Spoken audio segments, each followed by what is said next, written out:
Hello everyone. తెలంగాణలో ఎంతో famous అయిన సర్వపిండి ఎలా చేయాలో ఇప్పుడు చూసేద్దామా.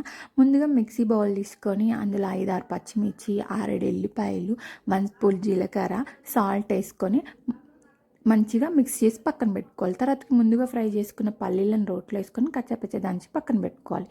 ఇప్పుడు ఆనియన్స్ కూడా సన్నగా కట్ చేసుకోవాలి.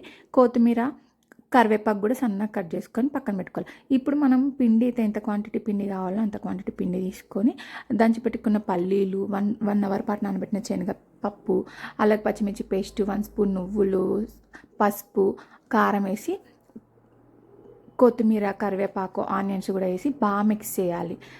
తర్వాత ఇప్పుడు వాటర్ వేసుకుంటూ మనం పిండిని కలుపుకోవాలన్నమాట. పిండిని ఎక్కువ లూజుగా కాకుండా చపాతీ పిండి ఎలా కలుపుకుంటామో చపాతీ పిండిలా కలుపుకోవాలి.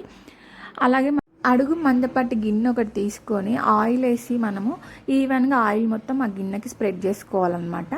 ఇప్పుడు మనం ఒక చిన్న పిండి ముద్ద తీసుకొని మొత్తం ఆ గిన్నెకి మొత్తం స్ప్రెడ్ చేసుకోవాలి. సన్నగా ఈవెన్గా మొత్తం ఇట్లా స్ప్రెడ్ చేసుకుంటూ ఉండాలి. మధ్య మధ్యలో మనం హోల్స్ పెట్టుకోవాలి.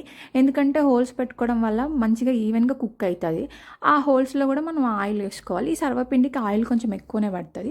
ఆయిల్ వేసుకొని మొత్తం ఇలా గిన్నె మొత్తం ఇలా చుట్టేస్తే దానికి మొత్తం పట్టేస్తుంది. ఇప్పుడు మనం స్టవ్ ఆన్ చేసుకొని గిన్నెను మూత పెట్టుకొని ఒక 5 మినిట్స్ కుక్ చేసుకోవాలి. 5 మినిట్స్ తర్వాతకి సెంటర్లో కుక్ అవుతుంది. ఆ చివర్లో మాత్రం కొంచెం కుక్ అవ్వాలన్నమాట.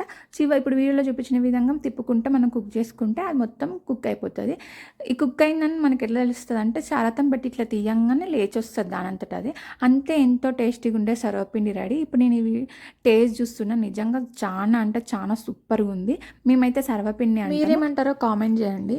ఈ వీడియో కనుక మీకు నచ్చినట్లయితే లైక్ చేయండి, షేర్ చేయండి, సబ్స్క్రైబ్ చేయండి. Bye bye.